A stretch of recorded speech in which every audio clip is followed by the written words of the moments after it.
We are now off to Gibraltar to visit Europa Point Lighthouse. Now, Gibraltar is a British overseas territory located at the southern tip of the Iberian Peninsula. It's on the Bay of Gibraltar near the exit of the Mediterranean Sea into the Atlantic Ocean. It has an area of roughly 2.5 square miles. It is bordered to the north by Spain. In the midst of all my travels to try and record as much of these lighthouses and keepers as possible before it was all gone forever, it suddenly dawned on me that we had two overseas properties. One was Gibraltar and the other was in the Falklands. At the time there was no way that I could afford to go to Gibraltar for a week to do the filming. But then I discovered GIB Airways, that sadly no longer exists, and they very kindly donated to me a return ticket to Gibraltar. And Trinity House and the keepers at Europa Point kindly put me up in the lighthouse for the time I was staying there.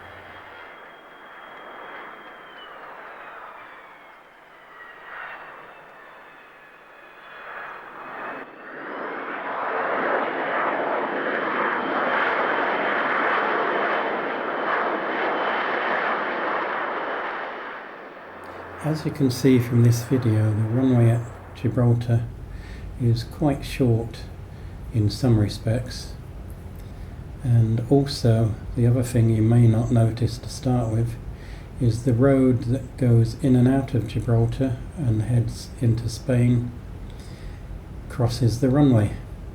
So when there's an aeroplane coming in, obviously the road is closed, everything's held up, the plane lands, has its taxi in, as long as there's nothing else coming in, then the road is opened and everybody crosses the runway. And you even cross it by foot. And that's your only way of getting in and out of Gibraltar, is across this runway. Quite a unique experience, walking or driving across a runway.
Well, here we are at Europa Point, and the lighthouse has been here for several years. In fact, it's well over 150 years now, about 152-year-old. The light itself at the present moment is 49 metres above sea level, giving a white flash of 5-second duration every 5 seconds. And also we have a fixed red intensified sector which shines out over the Pearl Rocks, which lie off the Spanish coast and the approaches to Gibraltar and Algeciras, and this is from the west. We can see two other lights from here. One is Ceuta in Spanish Morocco, just across the bay, or the straits, and to the east, about 20 miles down, we have the light of Estepona. In certain weather conditions, we can also see a Malabata, which lies off the Moroccan coast, some 45 miles away. As a supplement to the mains power, which is supplied by the Ministry of Defence, and I must admit it is extremely reliable, we have a standby engine, which is a 1954 vintage, when the station was electrified. It's a 3-cylinder Gardner, and all the associated cabinets and wiring are of the same vintage. So when they take all this wiring out for the automation, there's going to be such a problem when they come to take it out, because it probably all stuck together. The fog signal is compressed air. It's 2 twin Super Typhoon trumpets bearing southeast and southwest, and this gives a 3-second blast every 20 seconds. The fog signal was brought into, the present fog signal was brought into operation, I believe, somewhere around about 1962. Prior to that, there used to be an explosive fog signal, which was operated by the keepers. But prior to the keepers taking over the operation, it was operated by the Royal Artillery, and I believe these guys were based in the barracks just behind the lighthouse, and 2 of them were on duty for a period of time at the station for the duration of any fog. The actual construction of the fog signal was a GIB arm which leant down the cliff side, and when it was in operation, it was a chain operated unit. They used to wind the GIB up, and the chain used to run the charges out and explode it automatically. But to load the chain, there were 2 operators who were in a cabin which was sunk below the ground level, basically because when the seas were coming out over the top, it would have washed the cabin away. So they sunk the cabin so the operators could work the fog signal jib. Well, with part of our duties here, we also do meteorological observations for the RAF station, and what we do here is we do it 3 times a day. First thing in the morning, daylight, we do it at midday, and then again at dusk. We do the wind direction, wind speed, visibility, sea conditions, cloud height, and what was the other one? Wet and dry temperature.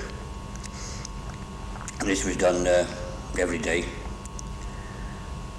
And we got a miserable sum of 10p per day between the 3 of us, until I made some inquiries about it, and it gradually went up to about £5. So we got quite a lump of back pay on that. It was quite a little bonus.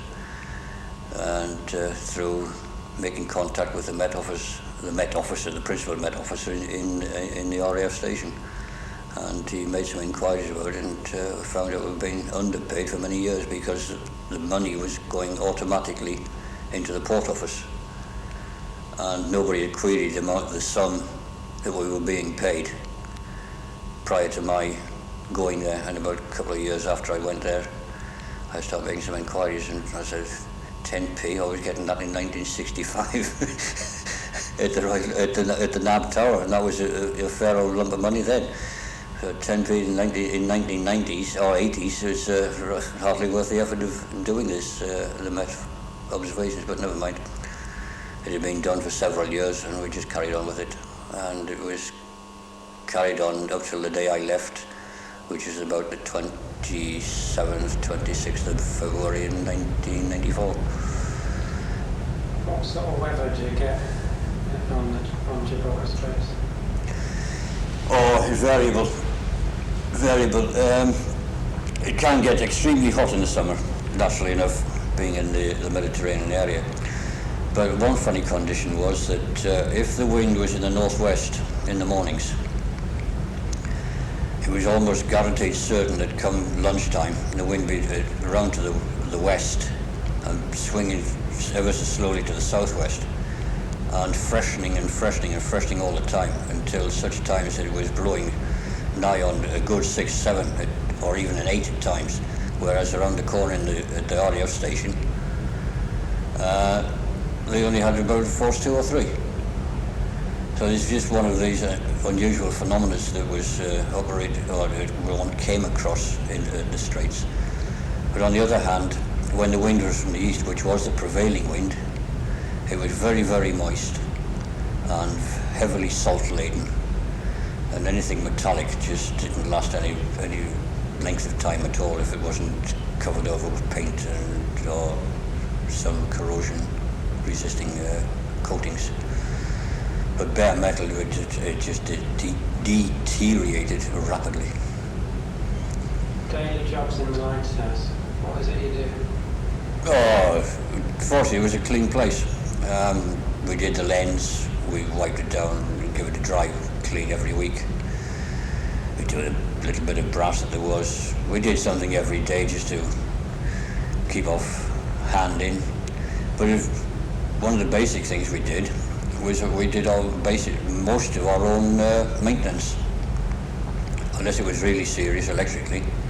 But mechanically and minor electrical operations, we used to perform all this, plus station maintenance, i.e. woodwork, repairs, general painting around the area, especially the metal work.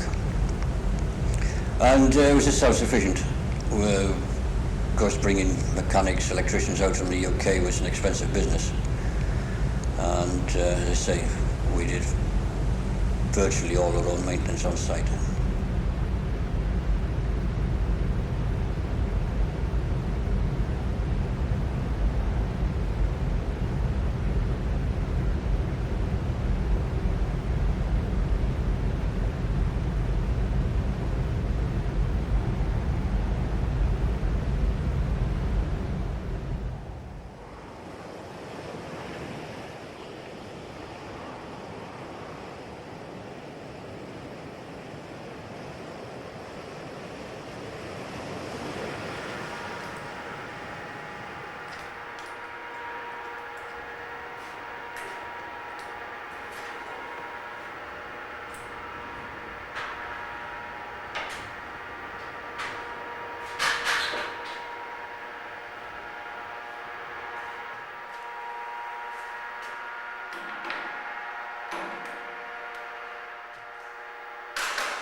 You went to Europa Point as well, Gibraltar. Yes. Mm. What was that station like?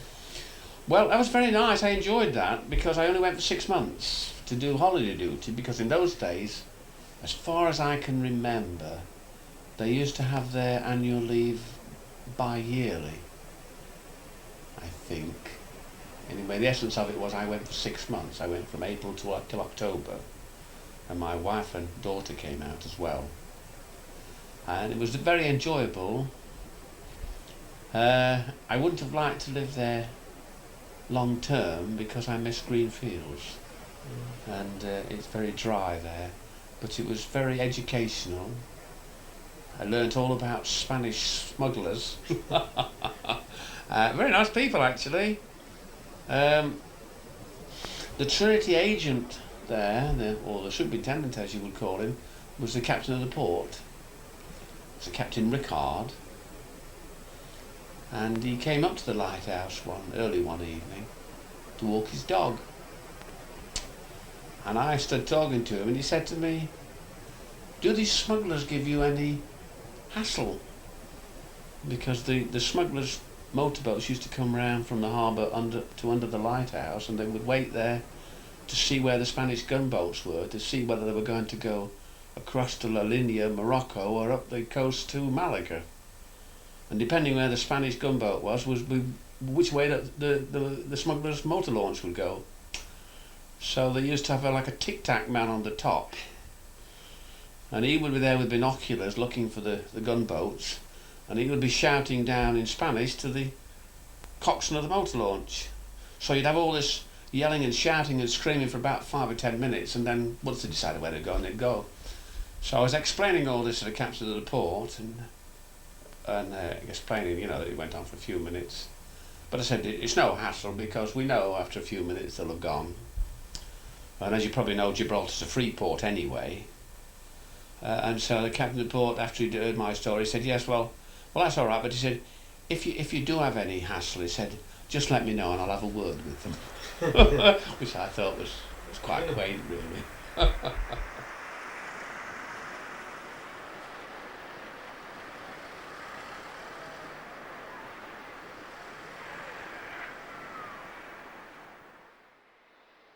And lucky old me, in end of May 79, I went off to Gibraltar and had 3.5 months in Gibraltar. Tell us about with Ron Ewins. Gibraltar. Well, I had been there before in the Navy. I'd been there quite a few times in and out when we used to stop en route when I was on HMS Tenby. But to go out there to the lighthouse and have plenty of sunshine all the livelong day, that was my idea of bliss. And it was a nice steady routine out there. I'm very much a creature of habit, I like quiet lifestyle and everything nice and predictable. So that did suit me fine. I did enjoy that. I'm trying to think of any ways that it was different from life on a lighthouse back in the UK. But I mean, you had all the facilities nearby, the RAF NAFA, you could get your shopping there. I lived in the porter cabin, which was just inside the gate of the lighthouse. We weren't open to visitors, but as Ron said, if you wanted to take somebody up, you could. And the main thing you have to watch out for with your weather, of course, it could change so quickly. You get a nice westerly wind blowing in, and the weather's gorgeous, and then it can switch all of a sudden to an easterly, and you get the Levanta wind coming in, and the mist with it. So you really did have to be on the ball, waiting for this Levanta wind to come up, bring in the mist, and then start up your fog signal and so on. But luckily, of course, there again, that wouldn't last generally for more than several hours, or maybe 24 hours, something like that. And then you'd be back to the westerlies, it'd be nice sunny, fresh weather again. So that was a very enjoyable time out there. Did you have smuggling going on there? Oh yes, there was, but not nearly to such an extent as it was latterly. Or maybe it's just they're more conspicuous, more blatant about it in later years. Once they got these high-powered speedboats, it was very much a feature every night to hear these terrific things roaring past the lighthouse every night. But in '79, I wasn't quite so aware of it.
going that way, you might see it better then.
This is the keeper's accommodation block for the lighthouse.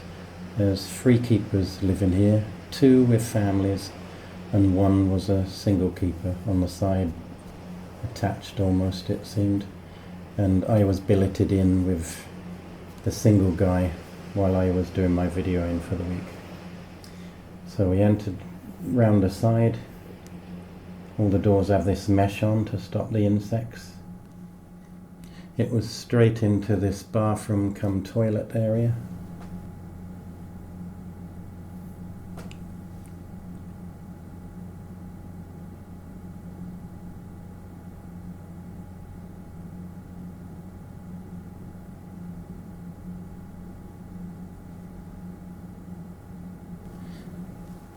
And then out of there straight into the kitchen.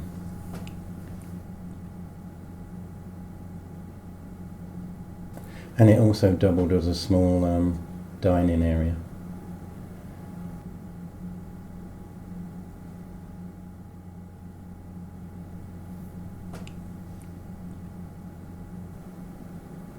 Now to me I could see straight away that this was a single man's accommodation because there wasn't any sort of decoration anywhere, no pictures.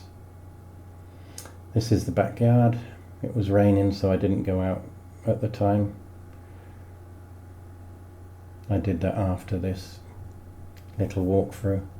Straight into this area which I would assume would have been the dining area or another sort of lounge area. Has the inevitable Gibraltar telephone directory. And then you go straight across and you're into the hall.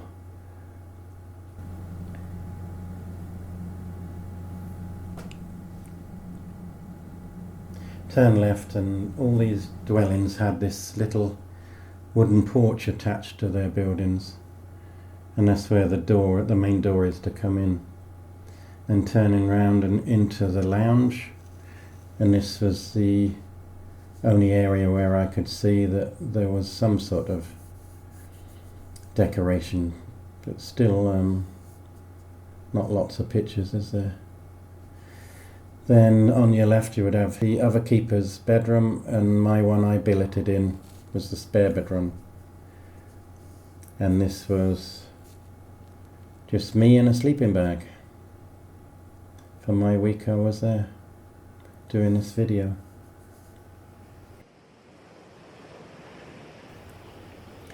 And there's the ever present lighthouse, and we're now going round the back to see the yard.